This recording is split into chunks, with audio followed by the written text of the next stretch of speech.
You're listening to MInerTalk on demand exclusively on 600 ESPN El Paso. Stay up to date with MInerTalk by downloading the free 600 ESPN El Paso mobile app. We are live. It is MInerTalk presented by Jack in the Box. I'm Adrian Broadus. It's a full house today. It feels like Christmas. This is awesome. And it's a Tuesday night Conference USA matchup. And UTEP ends up losing Louisiana Tech 14-10. That's the finish. Oh, what are you going to do? You're going to chalk this one up to a frustrating loss. You could chalk it up to Skylar Locklear being knocked out on a disgusting hit that is going viral.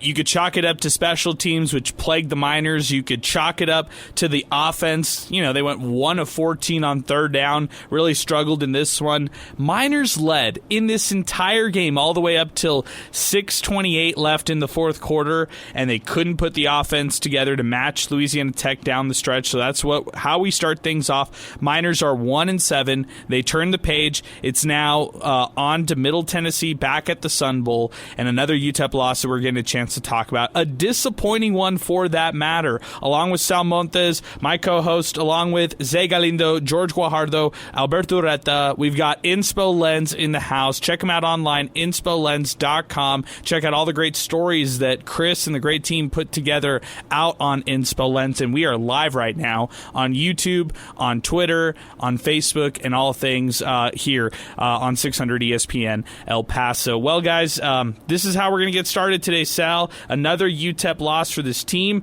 but it feels like a really disappointing one here on a Tuesday evening against Louisiana Tech. How will you remember this one right here? I'm going to remember it as a big letdown offensively, and we've kind of seen the same happen for the Miners in various parts of the year. I think we knew Liberty would win the game when they played, but offense didn't really show up in that one.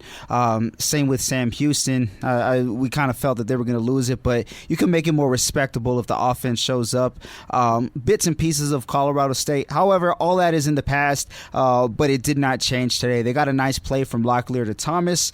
But other than that, just a big letdown, and not only offensively, but special teams-wise. So we were skeptical of a 3-3-5 going in, but the defense has been the bright spot pretty much all year. So shout out to Coach Clark and what he's doing with that defense. Our telephone number here on the program, 915-505-6009. We already have full phone lines. We'll just react to a lot of calls here on the program today. We got a couple segments to get to. MInerTalk is brought to you by Jack in the Box with 15 locations, open 365 24/7 here in El Paso and Las Cruces. Jack in the Box is the perfect spot before and after every game. Let's start off here with the Brain Trust. Our crew right here, George, Zay, Alberto. We'll start with you, Alberto. You jump into this one right here. Louisiana Tech defeats UTEP. Your immediate takeaways that we haven't already talked about so far. Well, the Miners are able to do a few things right in the penalty section, right? They just keep it to 2 penalties for 8 yards, but like Sal said, extremely disappointed on that offensive side, and you just can't have the type of offensive outing like the Miners had and expect to win ball games, right? I kind of tweeted about it as it was happening, and the Miners just weren't able to do anything after that touchdown. You go to the drive chart, and the next 2 drives after that touchdown, they get 1 yard. They go 3 and out both times, and they get 1 yard. So that's extremely disappointing. That's not going to work. And the fact that that the Miners don't go to Shea Smith is, to me, extremely disappointing, especially when you used him on something like a kick return, right? Already jumping to it. It just doesn't make sense to me, and especially when you're offensive stagnant. This loss hurts, and I'll tell you why, because you had every opportunity to win the game, but you failed to go do so. When you failed to go do what you said was your bread and butter, which was score points, go out there, be fast, physical, and fearless. And so, yeah, it's frustrating because you could have had it. I have a lot of thoughts on what you just said there. I'll get into it later. Zay, your opening thoughts here as we get started on a MInerTalk. I mean, that was Kasakshan at its finest. I mean, what a game! That was the game of all time, right? I don't have a word for it. Raise the banner. It doesn't deserve a word for it. It's just a game of all time. Hang it in the Louvre. Yeah, that's right. We lost by 4 points in Ruston, I guess. That's it. That's how you're going to remember it. George, you're over here frantically writing down stats. You're all on this one right here. You're trying to get some analytics. For our listeners who don't know you, George, you've joined us here for the last last 3 Miner Talks. We appreciate you. Yeah. You are one of our fall interns here with 600 ESPN El Paso. Your thoughts immediately after this one? Yeah, I mean, Alberto touched on it. Offense, right? It's funny. We've talked about it in previous shows. They take one step forward in some areas, take 2 steps back in others. So what I was writing down here was the average start position for the Miners throughout the game. I didn't get to finish, and I'll get to those stats later for those of you that are curious. But there was a stretch after 4 drives, the Miners' average start position was 14.5-yard line. That's terrible. I mean, the special teams is killing you. It's setting you back. But that also goes along with the offense. They're not moving the ball. The defense is stopping La Tech, but they're not moving the ball. Third downs, atrocious. 7% conversion rate, 1 for 14. God awful. And just an updated stat on J.P. Pickles. His real stat line today was 2 for 4 for 9 yards. I mean, you're not even going to let him throw. I don't know why he's out there playing quarterback. I like that. Let me ask you this one. Since you're doing some digging, George, can you dig what UTEP is third downs on the entire season? I want to know the exact number of what UTEP is on third downs for the whole season offensively. I don't know if that number is good at all. In fact, I think it's pretty bad. But let's waste no time. Let's go out to the phone lines. We already got full phone lines, 915-505-6009. First up, it is UTEP Mineto. UTEP Mineto, good evening. We're jumping quickly to the phone lines. We got a lot of thoughts later on that we're going to continue on, but let's get some thoughts from some listeners like you. Mineto, good evening. Hope all is well, man. What's going on? All is well. Just first and foremost, want to say hi to all of you guys. Keep up the great work. MInerTalk is the best show in the borderlands. Let me go ahead and get straight into it.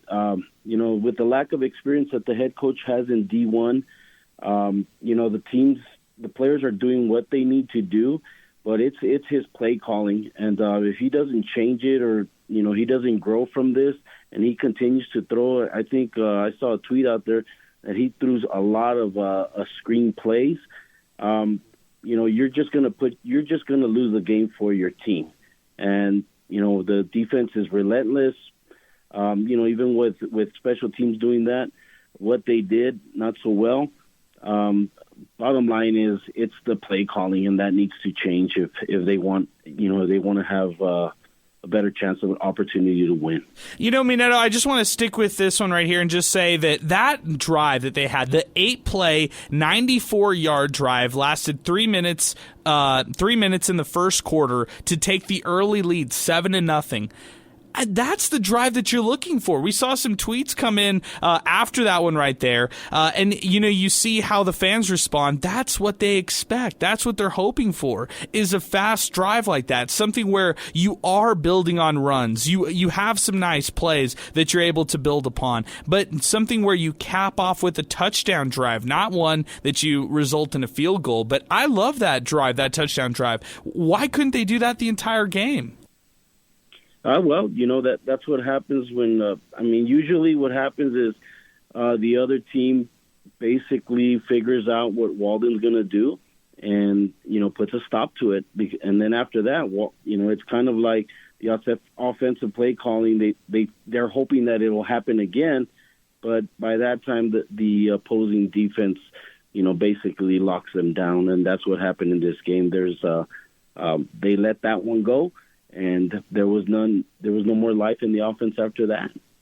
I agree with you, man. I appreciate it. Thanks for the phone call, Mineto. Thanks for weighing in. 915-505-6009. That's our telephone number as we continue. Guys, I'll ask you this one, Sal. The predictability of the offense is starting to show itself. And I don't know if that's simply because it's inexperience, whether it's the offensive line. We're talking about new quarterbacks. We're talking about new players in the system.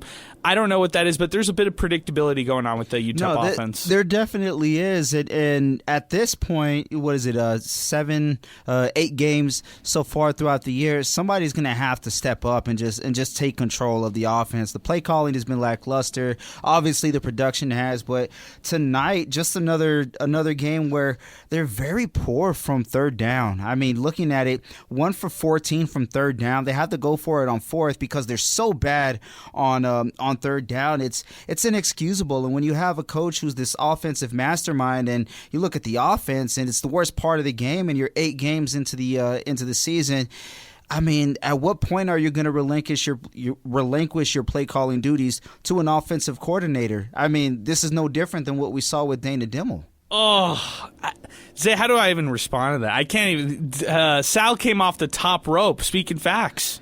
Yeah, the way this season has gone, the struggles that this offense has had, right? It was bound to be said. Somebody was going to say it eventually, and it's said right here by our very own Sal, and it makes sense, right? The play calling is bland. It'll be a quick, short pass on first down, a run for 2 yards on second, and boom, you're 3rd and 8, and no way UTEP is converting on 3rd and 8. So it's predictable, it's boring, it's bland, and that's why UTEP is struggling to score points. Let's keep it moving. 915-505-6009, our telephone number. Next up, it is here on the program. It's going to be Jude who's joining us next. Jude, good evening. What's going on? Hey, guys. Good evening. First off, let me just say I love this show. Love tuning in after every game. I appreciate you guys for having it. I'll get right into it here. This game was super disappointing. I'm bummed out. The defense played lights out, but our offense, again, is just not pulling their weight. You guys took the words right out of my mouth. What do we do? When do we start to consider Jake Brown, calling the offensive plays? Scotty Walden, obviously, super energetic guy, great on the sideline, but the offense he's calling is not working. One thing I do love, though, the run is working. And we saw it in the long drive against FIU. We saw it in that long drive today. We lull him to sleep with some runs. Javon Jackson is grinding out some heavy yards. And then we play action, pass it, and we get a quick 10, quick 15 down the field. I'd love to see us throw it down the field more. I wish we did. That's my first point. Second point, why didn't Chase Smith play? Man, I was so hyped to see him. I hated to see that hit on Skylar Locklear, but I got hyped to see the potential that Chase Smith would be going in. And then I see number 19 marching in. No shade to JB Pickles, but I was hyped to see Chase Smith. And my last point here, just the only thing that's keeping me optimistic about this program, of course, ratings aren't everything, but I was on 24/7 Sports just stalking our recruits from this last recruiting class. We have 43 three-star recruits on the roster. 26 out of 43 of them are freshmen. So some of our best talent on paper has either not seen the field yet or is developing to see the field here soon. That gives me a lot of hope for the next year and the coming years when we move into the Mountain West. Guys, thank you so much for taking my call. Yeah, great stuff, Jude. I appreciate you. I'd be curious, Jude, real quick, do you know how many of those 26 of 43 three-star players are playing right now? I'd be curious to know that, too. I don't know that specific number, but, I mean, some names are popping out, like Stratton Shuffelt and Jalen Jones and a few other guys. I don't know the number off the top of my head about how many have seen playing time, though. No, but that's good. We did a deep dive into true freshmen getting playing time, and I just think it's good stuff that you're bringing up right there because the true freshmen standing out. I mean, I feel like I do a Kyron Duhan segment every single show here on MInerTalk. I appreciate it, Jude. Thanks for weighing in on the program. The true freshmen have been awesome to stand out and who've really stood out and really shined on the field. But, guys, I mean, I'll start with you, Sal. I don't really know if there's an explanation on the Shea Smith side of things. Walden said post-game when he was asked, it felt like he was kind of being put on, not necessarily put on the spot, but he was asked point blank, what was the decision like in J.P. Pickles over Shea Smith? He cited that J.P. Pickles had a better week of practice, and because of that, he was the backup quarterback once Skylar Locklear went out. I think a lot of other people, like what we just heard there from Jude, wanted to see a little Shea Smith in this game. I think in my opinion, maybe the realization that there's only one game left for Shea and you're going to use it, maybe the potential of using it for a home game would be more so.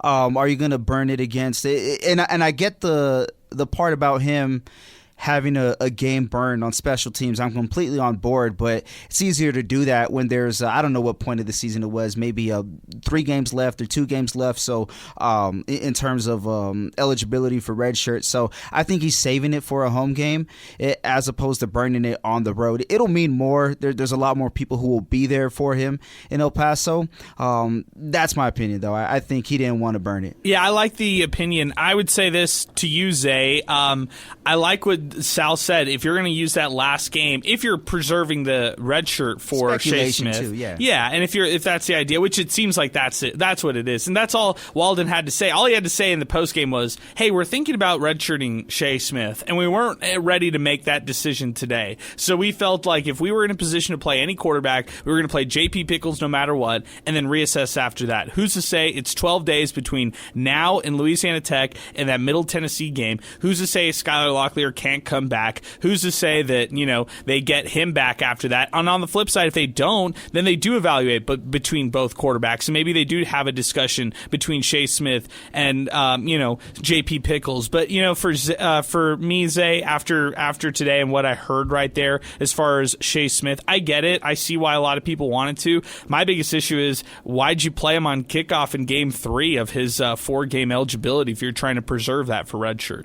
Yeah, I mean, what was the point of that? What was the point of playing him on a quarterback on the defense? We know Shea Smith can hit. We know he's physical, this and the third, but if that was your third-string quarterback at that time, right, and you're playing him on kickoff return, make it make sense. That's on you, Alberto. Your thoughts? You're a big fan of this conversation right here when it comes to quarterbacks. Your thoughts on just the shuffling of J.P. Pickles and Shea Smith?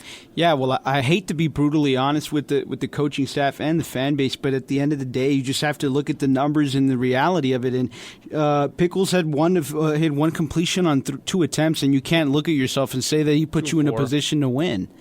Right? Yeah. And I think maybe, I don't know if Shea Smith would have given you a chance to win, but I think that you owed it to your defense, who was playing lights out and giving you every opportunity to go out there and put some more points on the board and extend the lead that you once had. I think you owe it to them to shuffle and look for the answer when you're not throwing the ball forward, when you're not doing anything productive on offense. That's how I feel. I think you owe it to the guys who were out there playing lights out on defense. How are they going to feel after when you only score on 2 out of your 12 drives continuously and they put you in a position to win, but you don't put the guy in who puts you in a position to win. Yeah, and it's deflating. At the end of it's just so deflating, especially that defense that played well today. That's where I kind of roped this all back to. At one point, this defense was shutting out Louisiana Tech all the way to about 5 minutes left in the second quarter. So this defense held as strong as they could. I thought on that fourth quarter drive for Louisiana Tech, they were even going to force a field goal, but instead the Bulldogs punched it in. It was an 11-play, 97-yard touchdown drive in the fourth quarter, just take the lead, 14-10. And then at that point, Locklear was already out. J.P. Pickles was trying to fight back. But, I mean, you mentioned it was 1 of 2. I think the end-up number, like George was saying earlier, is 2 of 4 when it was all said and done. Miscalculations on the final stats for J.P. Pickles. But nonetheless, I mean, you got to give him more than 4 pass attempts if you're trying to play from behind and trying to win a game. I get it. He's a true freshman quarterback, and you want to be a little conservative with everything. But at the same time, you want to win a game and maybe try to steal one on the road in Ruston. I just felt it was disappointing here to close out. 915-505-6009. MInerTalk presented by Jack in the Box. We're also brought to you in part by the District Pub and Kitchen West, 3233 North Mesa. Oscar ID at the agency. Give them a call when it comes to home and life insurance, and also give them a call when it comes to auto insurance at 915-400-6000. Don't want to forget our other supporting sponsors, such as Wind Supply El Paso, Classic Elegance Coaches, and New Start Homes, as we continue here on MInerTalk. Next up, it's David from the east side of El Paso. David, good evening, man. What'd you think of this one? Well, it was very disappointing. Very. When Skyler went out and they put in Pickles, I mean, let him throw. Can he throw? I don't know. That's a great question. David, I actually really don't know because with JP Pickles, we talked about this as well, Zay, just to jump in here. I'm not trying to go too far away from you, David. We didn't even see him a lot in spring ball, when it came to JP Pickles. Yeah, you said it here. Like, I haven't even seen his headshot. Like, I always look on the roster, and is it even there? I don't even know. Does he I don't even have know like what he an looks arm? like. I don't know what he looks like. So, David, I don't know what he looks like right now. So, I don't know if he could throw a pass, to be honest. But I would like to see it. The thing is, as a coach, you don't give a football player, especially a quarterback, that can throw. Okay, if he can run, that's fine. But nowadays, it's throw. If you can throw, you're not a good quarterback. I'm serious. I agree, and I know that today's day and age is the dual threat type of quarterback, and I think that we see that all over. I mean, Skylar Locklear is an example of that, the dual threat type of quarterback, but even with Skylar Locklear, he hits his targets. They have a game plan for him in the passing game. What you saw with JP Pickles is an absolute limitation for whatever he was trying to do. David, I appreciate the phone call, man. Thanks for weighing in. I appreciate your phone calls as always, man, and thanks for your thoughts here as we continue on the program. 915-505-6009. That's how we continue. 600 ESPN El Paso on Twitter next. Next up is Brian as we burn through calls. We got full phone lines, so we'll keep moving fast. Brian, good evening, man. You go ahead. You give us your thoughts on this one. Well, it was certainly a disappointing game, but I have a lot to unpack. Let's start off with special teams, which is atrocious. Jacqueline is probably one of the worst punters I've ever seen. The shank kicks and the blocked punt made things really awful, especially for positioning when it came for the offense. Special teams in general, with UTEP being stuck at like the 5 or 2 yard line, that was atrocious. But another thing I want to bring up is the quarterback situation. Like we mentioned before, why was JP Pickles only throwing 2 passes? That's one question I had, because as a coach, why do you question your quarterback's ability to throw, especially if he's the third stringer in this case? Why not put out someone like Shea or even someone like Michael Southern or Zach Rodriguez? Because at this point, if he's just going to be running, then why is he even behind center? You even had Javon Jackson throwing some passes at some point, which really threw me off. But that's all I got. Defense was great. Run game was fantastic, but very disappointed. Hope they show up against Middle Tennessee in a few weeks. I think that was a box score error, just so you know, Brian, as far as the Javon Jackson pass attempts. That's why we keep saying it's 4 pass attempts for JP Pickles. But nonetheless, you're right. Just let him throw. Let him go out there and just try to attempt passes. Guys, we got to talk about it, the special teams side of things. It was a really disappointing night for special teams. Adam Jacklin, Zay, a third blocked punt in this one. And that's what you saw as a result of this game. I can't stop smiling, and I'm going to get to the defense right now, but we had a Michael Southern reference on MInerTalk. I mean, Mount Wood's finest. But back to defense. I mean, this is just completely unacceptable. Third blocked punt. I mean, that's horrible, man. These are leading to score. I mean, that one did not lead to a score, but, I mean, that's because it's Louisiana Tech, right? Almost any other team is going to score on that, and that can't happen. It needs to be fixed. Kickoff return needs to be fixed.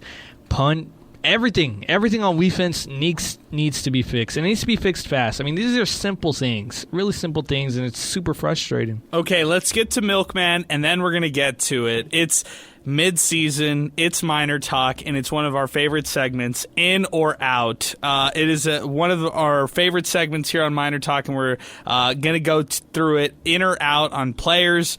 We'll dive into more on punting situations, special teams, or defense as they call it. We'll get into everything. So that's all coming up. Jack in the Box is our proud sponsor here on MInerTalk with 15 locations. They're open 24/7 here in El Paso and Las Cruces, so I could leave MInerTalk here and go get one of those breakfast burritos. They got all-day breakfast out at Jack in the Box. That's what I'm a big fan of. Jack in the Box, the perfect spot before and after every game. Going to Milkman, who is next up on the phone lines, 915-505-6009. Milkman, good evening, man. You give us your thoughts on this game. What's going on? Hey, guys. What's going on? Well, it's very disappointing, and you are correct. The special teams was atrocious, but I got a question for you. Does Louisiana Tech strike you as a dirty playing team? Because, hello? We hear you. Oh, sorry. did they strike you as a dirty playing team? Because as I recall, weren't they the ones when the guy stomped on I forget who it was, helmet last year? Remember that? And Yes, you're remembering this correctly. This was and last year the dirty play didn't get or result in an ejection, Milkman. So I would say that this time around it was an immediate ejection because it was targeting, but last year was stepping on a helmet. Yeah, it was. So I mean, if I was a conspiracy theorist, I might say that the guy did his job because he took out our quarterback, and we were left high and dry. I mean, it was just very disappointing. He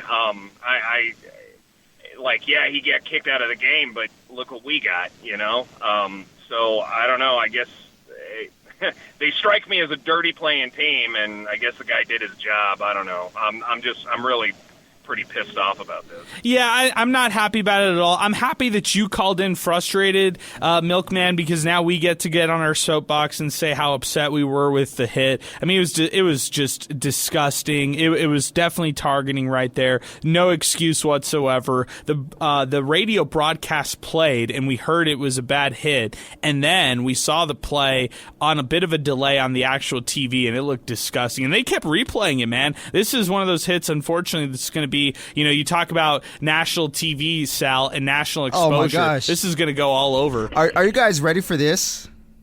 1, 2, 3, 4, 5, 6, 7 judges today. 4 of them refereed last year's game. I'm going to reel off their names. Wow. Let's just do it. What the hell, right?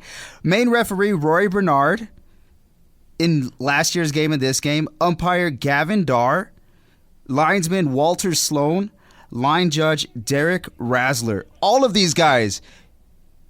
Give me a break, man. Wow, that's amazing. They That's get paid pretty for crazy this? stuff. Wow. Come on, Judy McLeod, what are you doing? Oh, man. This Judy. game's on TV. There's no way you didn't see that. Oh, Milkman, one day very soon, UTEP will be out of this conference. Thank God. Yeah, the Conference USA refs it's not even it's just a fact. They are the hands down worst refs I've ever seen. I mean, there's no doubt about it. I mean, it's game after game after game. It's a joke nationally. It really is, man. Milkman, it's great to hear your voice. We appreciate the phone call, and I appreciate you getting in. A frustrated Milkman here on the program today, guys, but I don't blame him here on the program, Zay. If either of you guys have something to say, you just jump in right here. Conference USA refs. I mean, is anybody looking for a job? Maybe one of us can be a Conference USA ref. I mean, I wouldn't say, going to Ruston, Louisiana is great, going for work, but at least you'd get paid. There you go. Shout out Ben Carlisle. Maybe you can hang out with him. Bleed Tech Blue. Big fan of him and those Louisiana Tech fans out there. Hey, on our YouTube chat, big shout out to Inspo Lens. That's where we're live on YouTube and also on Twitter and X and Facebook. Carlos Hernandez checks in. Predictability is a problem, but the play calling refuses to utilize the middle of the field for passing plays. This isn't a quarterback problem, but it's a lack in trust in quarterback to make a play. J.P. Pickles was set up for failure by not allowing him to get his feet wet and passing the football. There you go. That's Carlos Hernandez. Back to the phone lines. One more phone call, and then we'll get to in or out. Manny is next. Manny, good evening, man. Give us your thoughts on this game. Hey, how's it going? Graduated from UTEP about 4 years ago, and it's been a rough road. But, yeah, so I guess my question for you guys is, do we trust the Scotty Walden play calling right now? I mean, I know he's run heavy. I know we have Javon Jackson in the back, and I know he's a dog. But do we trust, in crunch time, for Scotty to call the right plays?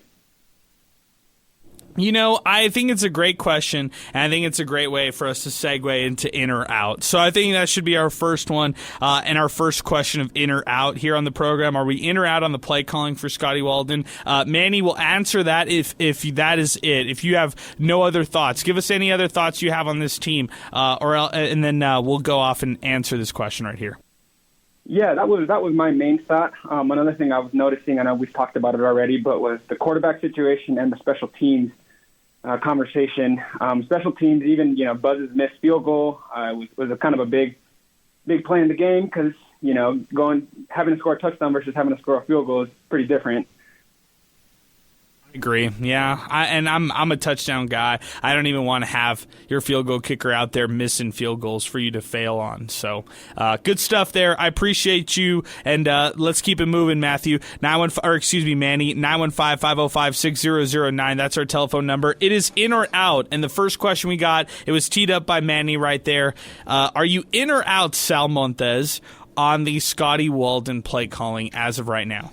Out. And I say this because this game, you lose 14-10, could have easily been 21-7 at the half. Maybe 14-7, but guess what? 14 is 4 more points than to your 10, and you probably go to overtime. And I'm just going off of first half. These are all hypotheticals. I get it. But what we saw today, play calling wise and lack of efficiency wise, you could turn on any UTEP game this year and you could find that. Yeah, it reminds you of a lot of the same games. George, in or out, play calling? I am completely out. Let me read you these horrific third down numbers. 35 for 115 on the year. That's good for 30.4%. Let me read you some other horrific special teams numbers. Here you go. The 20-yard line was the average field position start for the Miners today. And you don't think that that's that bad when you compare it to La Tech's. They started at the 42-yard line almost every drive. Wow. I'm completely out with Scotty Walden's play calling, the screen passes. I mean, why do you have a quarterback if you're not going to even let him throw more than 10 yards, which J.P. Pickles did not do. His longest pass was 6 yards. Okay, Alberto Zay, anything else to add? In or out? I'm completely out on the play calling. I think Scotty Walden definitely needs a lot of help. That's how you that's how you lose the fan base. And I'll just kind of stick to these stats after that touchdown where you jump ahead on the Louisiana Tech Bulldogs. You go 4 straight punts where you gain 17 yards, 2 straight 3-and-outs, and then you go 4 out. You play for 4. And then you have another 3-and-out. So, yeah, not a good offensive outing, and that's how you're going to lose a fan base because, like I said already, it's not what you promised. All right, Zay, your thoughts? Yeah, definitely. I'm going to have to say out on this play calling, at least from this year. I want to give Scotty Walden an opportunity. We saw that offense. He's proven, at least at Austin Peay, that he can run a good offense. It's somewhat creative, and he simply just doesn't have the talent, right? The offensive line is not that good.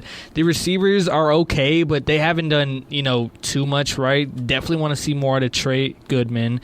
Definitely want to see some Amari White, right? They just don't have the playmakers that you need for this offense to work, so got to be out. Yeah, I'm going to say I'm out, but I'm not all the way out for next year. I'm okay with if this is the kind of mentality of let's run first, mix in the pass in the future when you have somebody who you can rely on at the quarterback spot. Maybe that's even on the roster with somebody like Skylar Locklear, or if Cade McConnell comes back next year, or they roll with one of these freshmen. Maybe you already have that on your roster, but I want to see the development.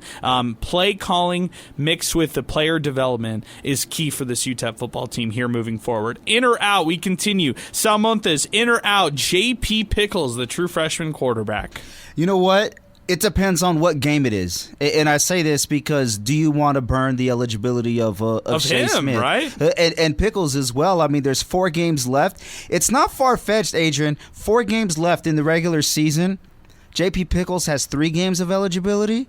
Shea Smith has 1 game of eligibility left before a red shirt burns. So I can't really be out when in my opinion, if it's to red shirt Shea, I'm all in. I'm all in for 3 games on JP, and I'm all in on 1 game for Shea. Okay, assuming right that Skylar's out the rest of the year, and we hope he's better. That was a ridiculous hit, but just going off of that, yeah. And maybe he's back by Middle Tennessee. You maybe, never know. Yeah, we never know. And maybe it's, those concussions could be different if that's what it ends up being. Who knows? I'm just going to say I'm in on both J.P. Pickles and Shea Smith. I just want to see what they have. I'm the type of person, just show me what you have at the quarterback spot, and then I'll judge you after the fact. George, in or out? I'm in, man. I tweeted. What? No, it was you that tweeted it. You stole it from me. Like, where were you when the Pickles era started?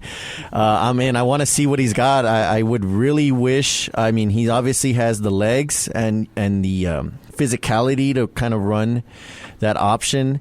But I want to see what he's got in arm and like with his arm. And so I hope Walden can design, some of these concepts around him a little bit and give him a chance. But I'm in. Okay. Alberto, your thoughts? I'm in on JP Pickles. I think that the Miners just have to use all the field. That's not what they're doing right now. They're just incapacitating themselves. They're not using the middle of the field, leaving themselves not much room to work with, quite literally. So I'm in. Just expand your playbook, or else you're going to suffer greatly. Zay, are you going to be the only one of us who's out? Nah, you got to give him the benefit. I'll say I'm in, but I am out on this recruiting philosophy. Coming in, not bringing in a quarterback who played any meaningful football at the Division I level. I mean, let's talk about that.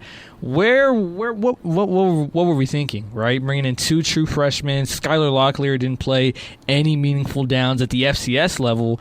Thinking that's going to transfer to the FBS level? I mean, no. This is realistic. You're paying the consequences of not recruiting at least somebody from the JUCO ranks. Anything. I also want to add on a completely different but kind of related note. There's a ridiculously amazing NIL opportunity for Pickles right now. Grillo Pickles? I mean, hey, he could be popping out the drive-thru window. Want some pickles with that? I'm just saying, Whataburger, Papa Burger, Blake's Lottaburger, I don't give a damn. Any burger place, it's all out there. Go get your money, man.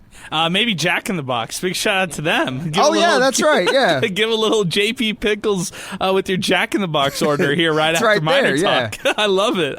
Let's keep it moving. In or out as we continue. 915-505-6009 MInerTalk continues here. In or out. I don't even want to ask you this one, Sal. In or out? Adam Jacklin. Out, man. I'm okay. out. I'm not gonna elaborate. Out. Yeah. George, in or out? Out. He took that punt. He ran it off to the right. And keep in mind that's something you do when you're like on the opponent's side of the field, a directional kick, right? He ran it out for like a few seconds and then kicked the punt right into the face mask of the Louisiana Tech defender. I'm out. Yeah, you can't really call it a block, Zay. In or out?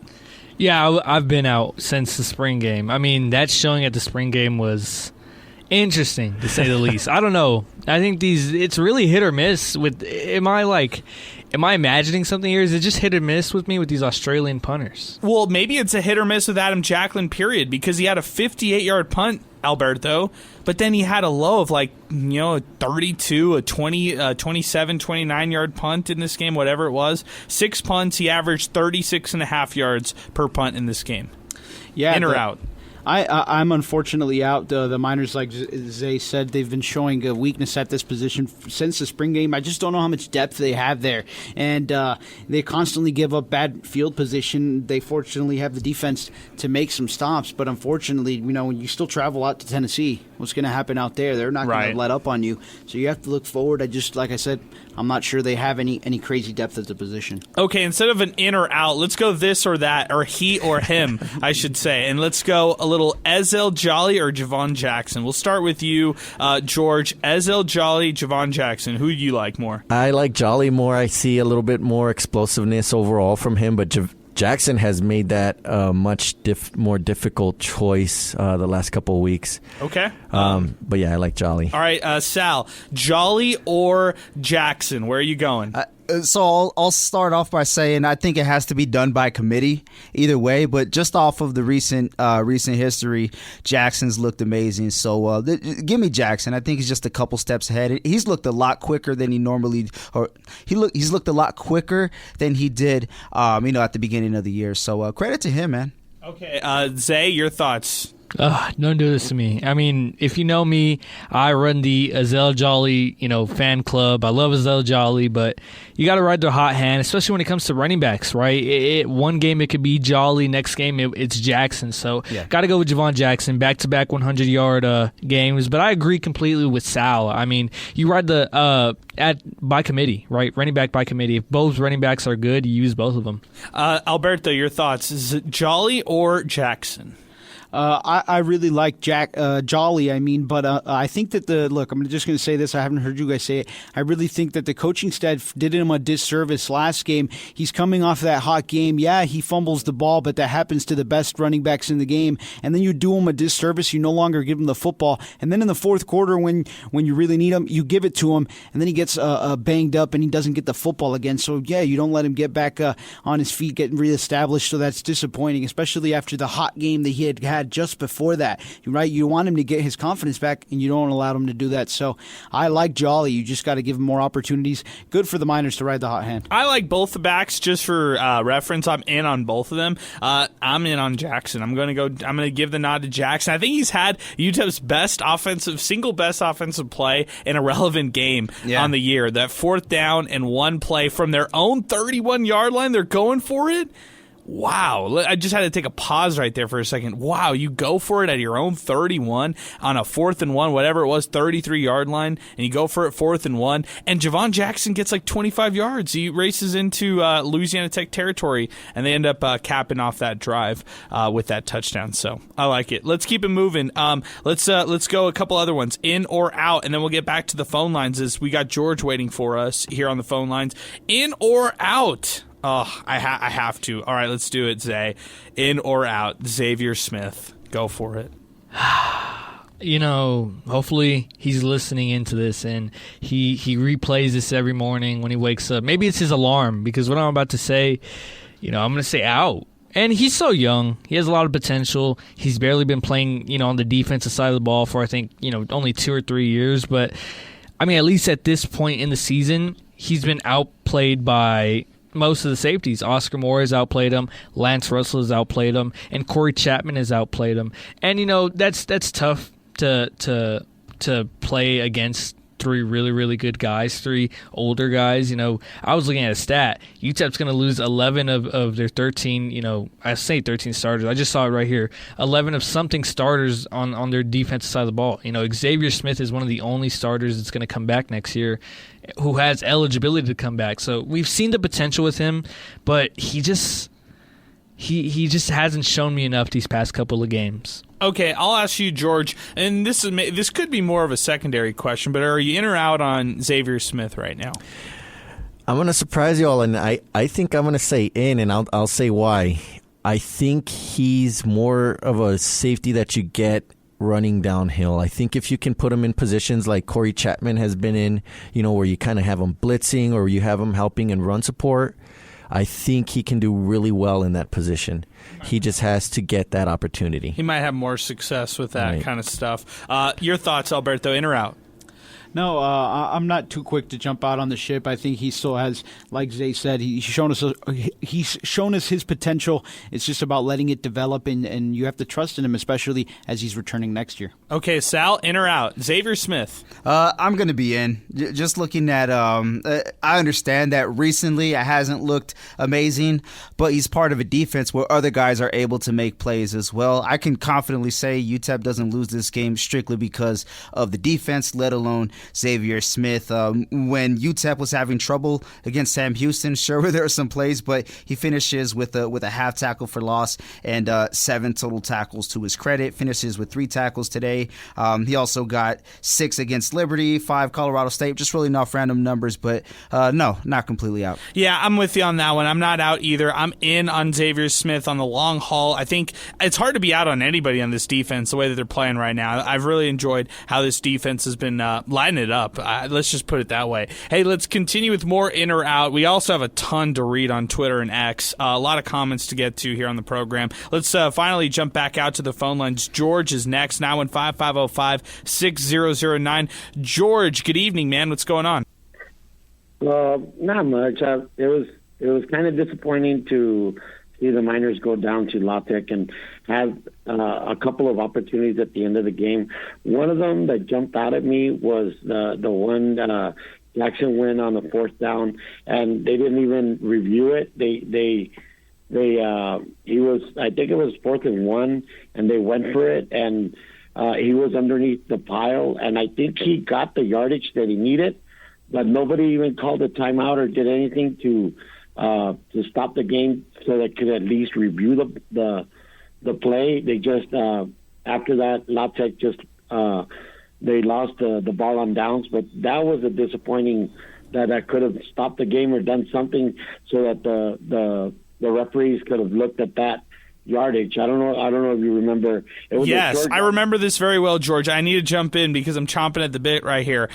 We didn't talk about this one. We didn't talk about the one how La Tech's player literally faked an injury so they could, replay it later on in their side when, UTEP clearly didn't get the first down on a fourth down play that the refs missed a bad spot on. So the refs were awful all around. I mean, going back to Milkman's call, Conference USA refs were just atrocious. But yeah, I was wondering, so I had to do some digging. Like, I was like, wait a second, can you actually review this? On a fourth down run play, Javon Jackson had it, and it looked like he got the first down, but then they quickly flipped the possession. La Tech had the ball, and no one really blinked. And the question was asked to me, can they review it? I did some digging. They could have reviewed it. They actually could have reviewed the spot of the ball. So, George, you're right. That could have made a difference. Maybe they still lose. Maybe, they're not able to score on that drive. But I feel like for the Miners, that one right there was tough because you had an opportunity to get 10 yards or get a first down. And by the end of the game, first downs were hard to come by, no matter how you look at it.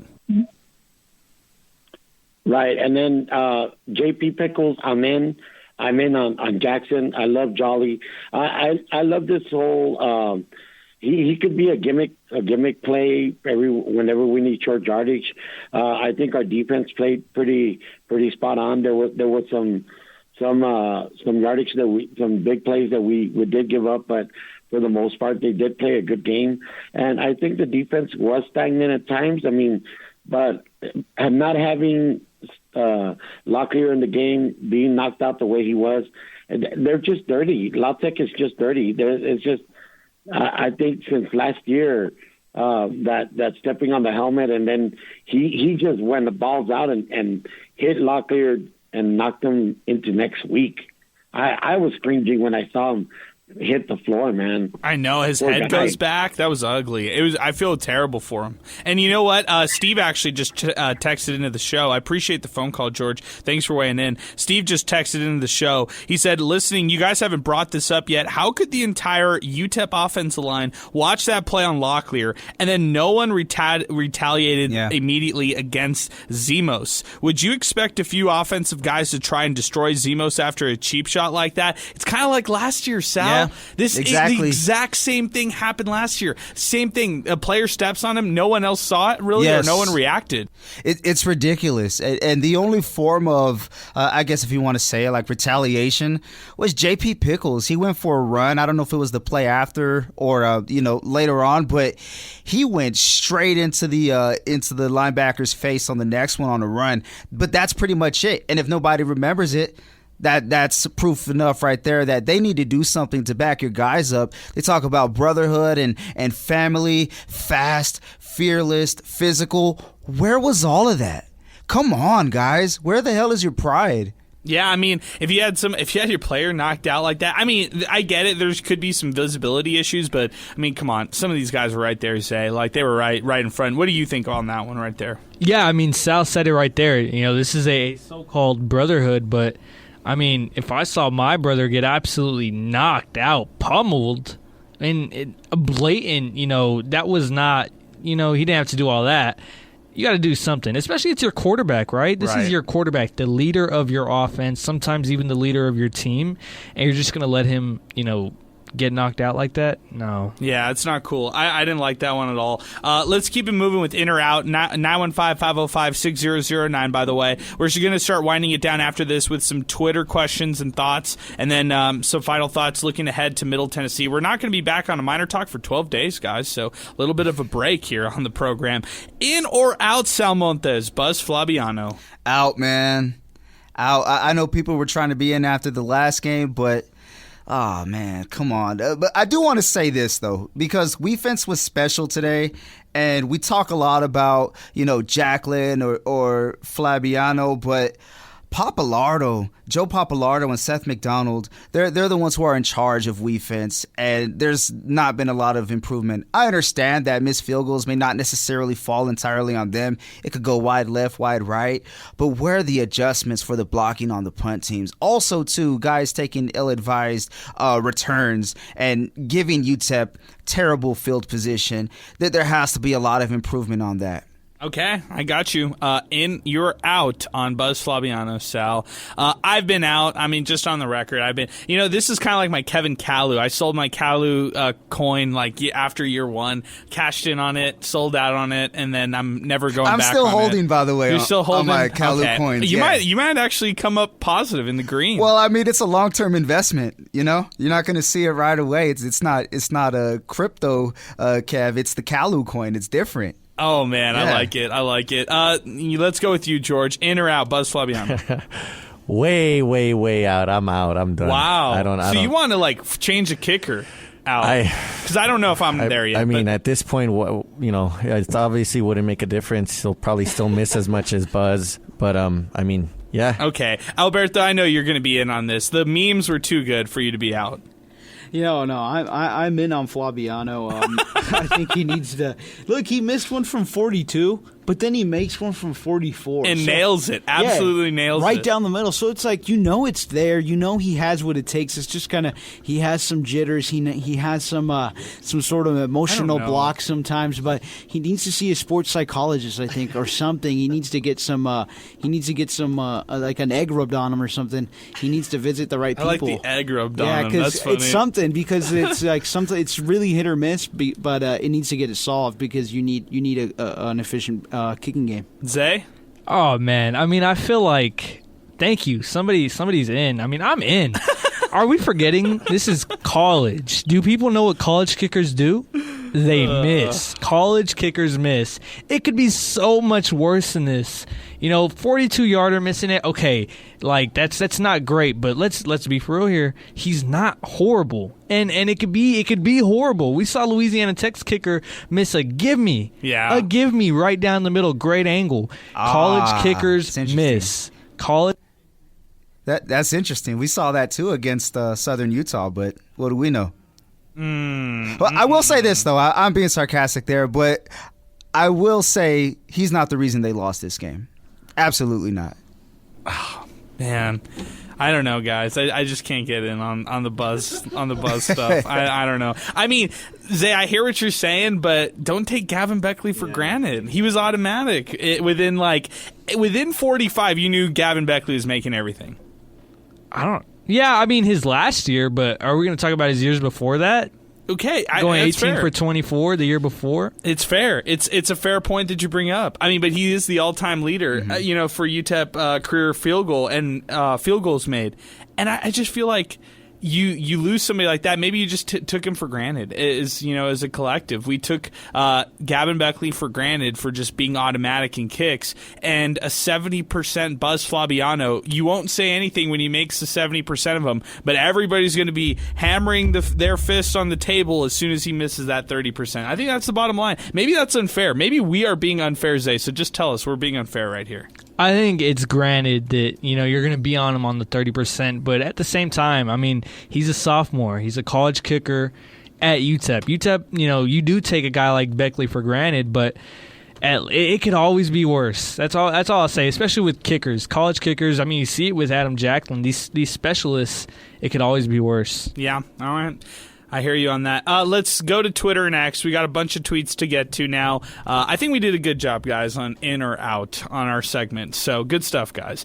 Tristan Pence, I hope Skyler is okay. That was a dirty and deliberate hit he took. UTEP lost a game tonight they shouldn't have. La Tech was held to 7 yards rushing. The coaches have to call a better game offensively, regardless of the quarterback situation. Third down conversions were a killer. Zay, that defensive stat that he brought up, 7 yards rushing, that's something that we had talked about recently. This UTEP rush defense is starting to step up. I mean, yeah. They really are, and it's good to see. But at the same time, I mean, they have to get off the field. I know we're having a lot of fun praising this defense, but there were a couple of times on this whole game that they had them third and medium, third and long, and they just could not seem to get off the field, and it was just frustrating to watch. It was very frustrating to watch. Isao Hermosillo. This loss falls on Scotty Weldon. Terrible play calling down the stretch with J.P. Pickles. If you have no faith in J.P. Pickles throwing the ball, that's on the staff for not having him ready. Why is Shea playing special teams, burning a game? La Tech players play games to pretend to be injured. Oh, yeah. What do you think about that one there, Sal? You give us your thoughts on it. You know what? I'll be honest, I was looking at some tweets, so I missed the final part of it, but what was that final part? He was saying something like La Tech players who pretend to get injured, but the main part was the first part. I mean, as far as the players pretending to get injured, that's good coaching by Cumbie. Hey, it really wasn't a first down when you think about it, and the refs are not. Are you going to leave the game in the refs' hands like live ball? No, I definitely do. I definitely agree that it was a good part by Cumbie to fake that injury at the end, because who won at the end, right? Yeah, I mean, it's a good point. I hate the rule. It doesn't make it right, but it is the case. It is what it is. And also, too, let's flip it around, right? And let's just say, and I can't remember if La Tech had timeouts or not, but let's say UTEP's in that same situation, and La Tech gets that first down, but UTEP has an opportunity to fake an injury or something, so that way the clock stops and the play gets reviewed. Fans would be like, great coaching by Walding to take advantage of a situation. So I think that's great coaching by Cumbie there. Okay, George, let me ask you this one right here. This is coming in from our pal Leo, who's been with us since day one. Is this one of the best losses in quite some time, especially on the road? It feels like it was as bad. It feel like it was as bad as it felt offensively and on special teams. Progress? ? #MinerTalk. No, because this La Tech team before today had 2 wins. Let me throw you some good best stats here. UTEP averaged 4 yards a play on offense. They only found 3 receivers that they completed passes to. Where are the tight ends? They're not using the middle of the field. No, this is one of the worst losses. They invented ways to lose.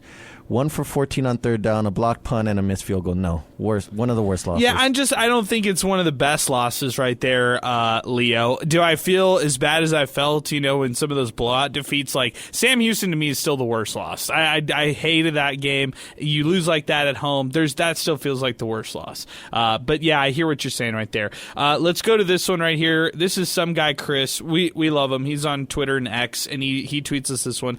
Offense/play calling is a huge problem. Really let down the defense tonight. And he followed it up with an interesting stat, and I'll bring it up to you, Alberto, because I found this one was really interesting. And this is from our pal, some guy Chris, okay? So let me pull it up here because he sent it my way. 2 lowest points per game since the 1998 season. 2017, they were 11.8 points per game, 0-12. That's what they were. This year, 17 points per game through 8 games. They are 1-7, Alberto, so far. Yeah, it's extremely disappointing and horrible to watch, right? Horrible football to watch. And just, I'll comment on the state of the offense and how it looked after the exit of Skylar Locklear. I think that at the end of the day, when you're just trying to be very honest with yourself, what you saw after Skylar exited was just not only disappointing, but it was, at the end of the day, a non-competitive team, right? You had every opportunity to win that game. You had multiple chances to go out there and pad a lead that you had, and instead you put out a guy who wasn't throwing to the middle of the field, and instead of going to the local for the rest of the season or even for the rest of this game, you elect to go for J.P. Pickles. And I think that the city much rather watch the rest of the season out with Shea Smith fighting it out than they would with J.P. Pickles. And instead of giving them that, which in my opinion you owe them after the season that you've had, and you owe it to the kid after you've made him play special teams, it's just disappointing. It's just extremely disappointing. And when you realize and you just chalk it up to you had every opportunity to win this game, which is it's extremely true. It's going to stink for a while, and I'm hoping that Shea Smith gets more opportunities because what we saw today from J.P. Pickles just not enough. King Eric checks into the program. This loss is inexcusable. Yes, Locklear got hurt, but this game was in reach. Buzz missing that field goal proved to be a big momentum swing. Overall, this should have been a W. Augustine, don't you like how excited Duke Keith sounds every time there's a Miner game? #highlight. I love it. Good stuff. Quinn Dow's 98. The offensive play calling is very reminiscent of my freshman high school team. I feel like I could be just as effective now as I was if I were placed on the team right now. Screens and RPOs aren't going to cut it, Scotty. If your quarterbacks can't throw, then it's time to go to the triple option or something. Adrian at Enemy Win 3. Didn't La Tech take a cheap shot that went viral last year too? I see a pattern here. Yep, we talked about that one too, my man. Augustine, could you say that UTEP football has proven to be what people were not expecting, but unfortunately self-evident? You get FCS talent, you get FCS quality on the field. #MinerTalk. UTEP Mineto, the absence of Division I level offensive coaching expertise and play calling experience. It's not the players. That's what he says. Julian checks in on the program as we continue here. Walden going for the home run play after fourth down stop killed the momentum for the Miners. Reminiscent of the double pass in the Sam Houston game after the turnover. I love Walden's energy, but I'm not sold on his offensive prowess. This coming in from Manny David. Not sure what else to say other than what else has been said. Just wanted to forget about this game already since it's the fourth quarter. Hopefully Locklear is back for Middle Tennessee in the Sun Bowl. If not, hopefully Shea gets the start. This is Esteban. Adrian, it's not midseason. The season's over. The Miner offense was so disgusting I was rooting for the Bulldogs. Robert Urquidi. Corey Chapman is the best player on this team. Zay, what would you say to that one? You know, he probably is. I think Corey Chapman is probably... What a swing you have right there. Wow. Yeah, you know, he what was that, 4.5, 3.5 TFLs? Yeah, 3.5. 3.5 today with a sack. You know? What a game. Yeah. I mean, welcome back. Welcome back. But Maurice Westmoreland's right there. He's coming. Let's spend 10 seconds for West Texas Mo. But before that, let's pause 10 seconds for station identification. You're listening to Miner Talk, brought to you by Jack in the Box here on 600 ESPN El Paso.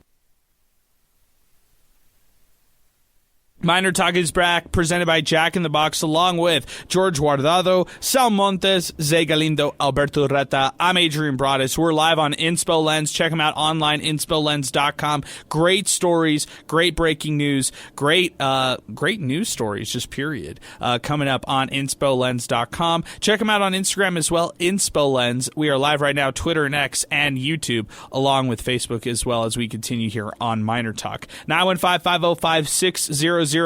Sal, West Texas Mo is back. He now has 4.5 sacks and added 2 tonight. I mean, what a performance for him. Yeah, and this is after there's been film on him as well. We know that it was a rough start to the year, really not making his name heard when it comes to broadcast. I mean, he was getting a lot of attention, but now kind of able to do his thing. And it's also part of what Coach Clark is doing, bringing guys around and other guys getting in the mix. So they're worried about Chapman and other players as well, but he's doing a big progress right now, a progress report I should say, for this defense, and that's what you want. This defense has been progressively getting better over these last 4 or 5 weeks, and to see him emerge in the stat line, not just for tackles but tackles for losses, it's huge. I agree with you on that completely, man. It is huge. And I feel like when you have West Texas Mo stepping up like that, Zay, I mean, that's just what you've been hoping for from the Kilgore product. Maybe it's a late season come around for Maurice Westmoreland. Maybe he had been dealing with something, behind the scenes or whatever it is. It seems like he's back. Yeah, and thankfully. I mean, boy, have I missed him. He just looks more around the ball. I said this last time, but, the West Texas Mo that I know is always around the football. He's always making those plays. He's a playmaker, and he was making plays tonight. And I like his little celebration where he just kind of just flexes. He just flexes, looks at the sideline, and he'll start flexing.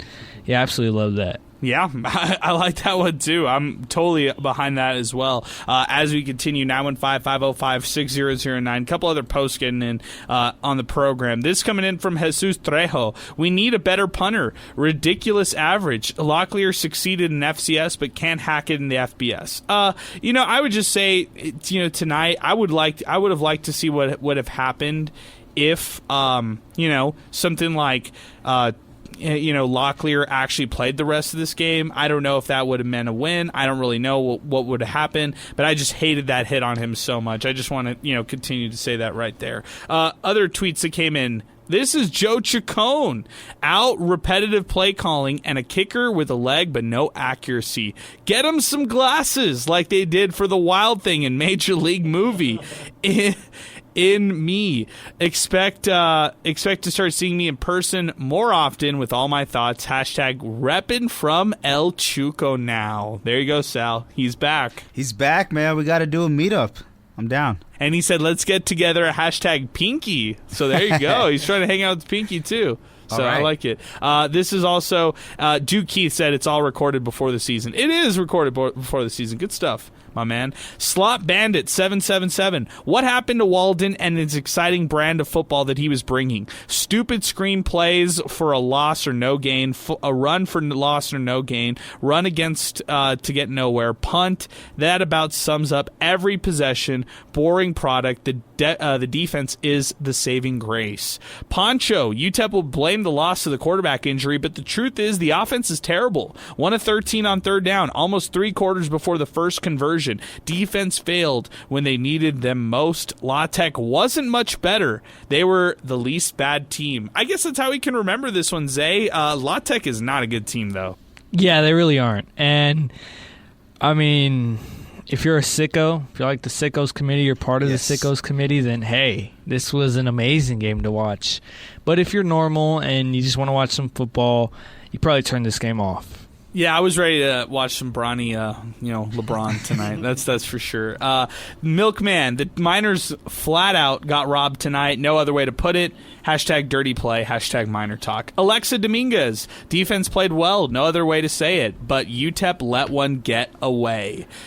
This one coming in from our pal in Mineto. The players demonstrate exceptional skills, maintaining possession, advancing the ball, and executing effective blocks. However, the primary concern lies with the play calling, not other aspects. Ooh, I like it, Mineto.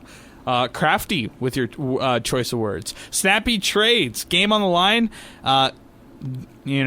Scotty Walden did not throw, though. That is extremely contradicting. Hashtag MInerTalk.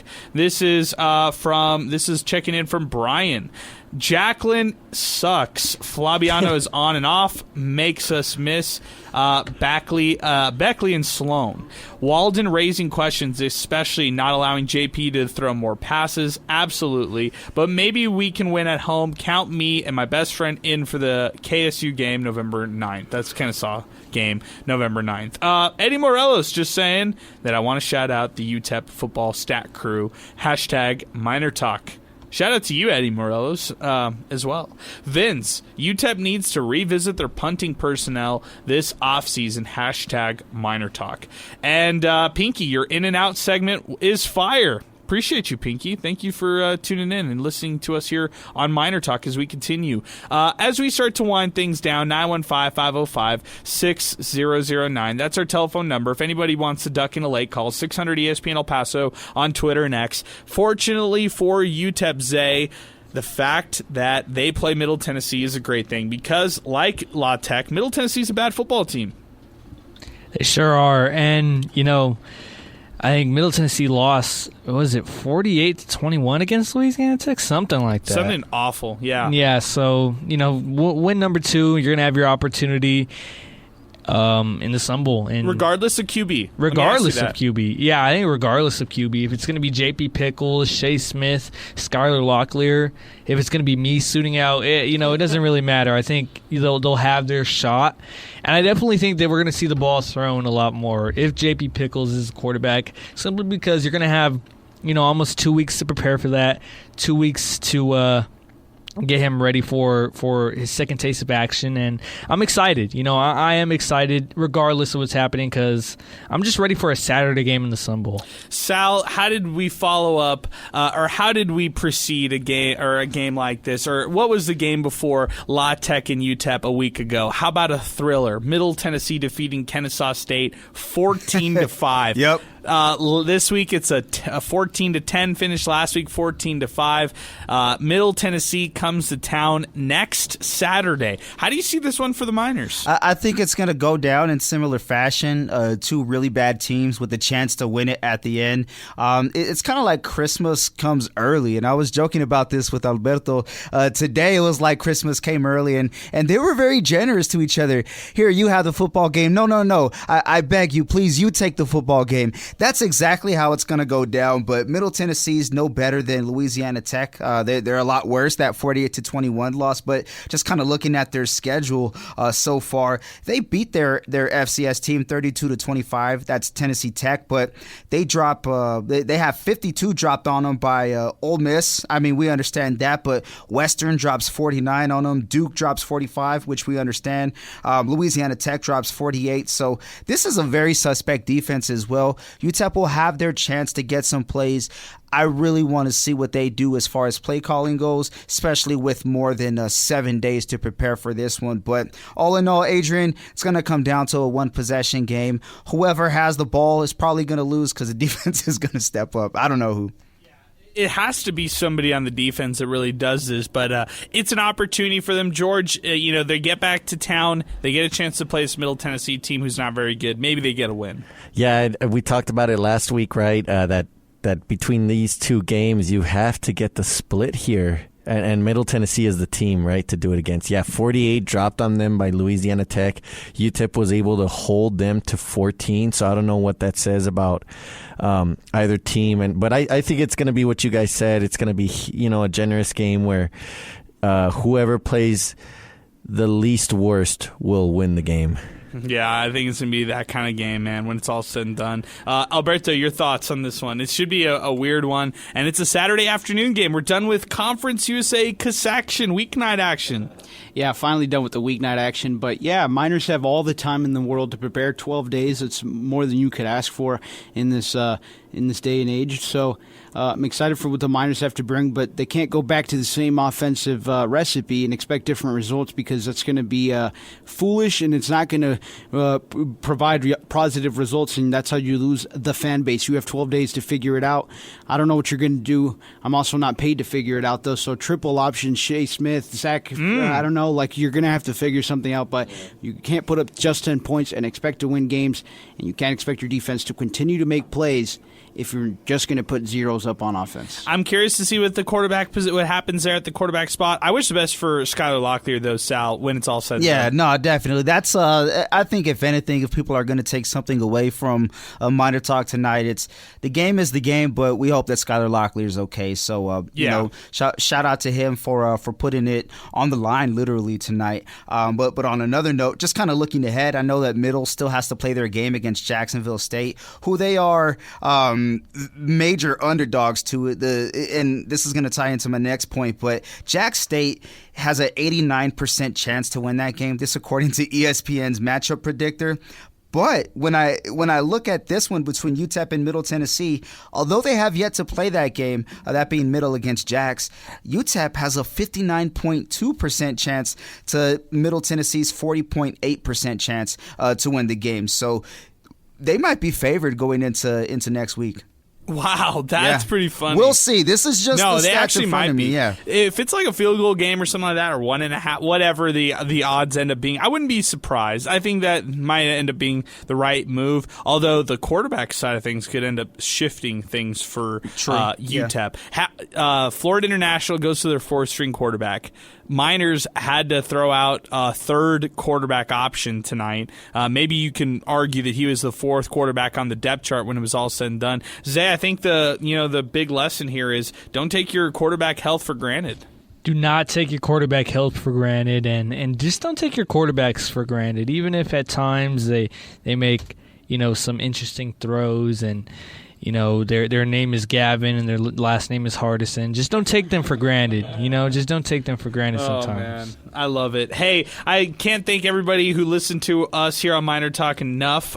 They hung in with us on a Tuesday evening. It's 11:16. Everybody's got work tomorrow, and in Zay's case, school tomorrow, and in George's case, school tomorrow as well. So I appreciate everybody for listening to us. If you did not listen to us here live on Miner Talk, you can catch us on replay on Inspo Lens or wherever you listen to Miner Talk on demand. But we're going to sign off here tonight, and we're going to turn the page, look over to next week. We'll be back after Middle Tennessee and UTEP. I still think UTEP struggles in that game. Maybe they get the win. I'll say, yes, this is the next UTEP win right here. So make them 2-7 when it's all said and done against Middle Tennessee. So let's see what happens. Let's see if that ends up being the case. Thanks to Jack in the Box. Hey, with 15 locations open 24/7 in El Paso and Las Cruces, Jack in the Box is the perfect spot before and after every game. Hey, that'll do it for us here on Miner Talk. For Sal Montes, for George Guardado, for Alberto Reta, for Zay Galindo, for Chris and Inspo Lens, I'm Adrian Broadus signing off and saying thanks for listening to Miner Talk here on 600 ESPN El Paso.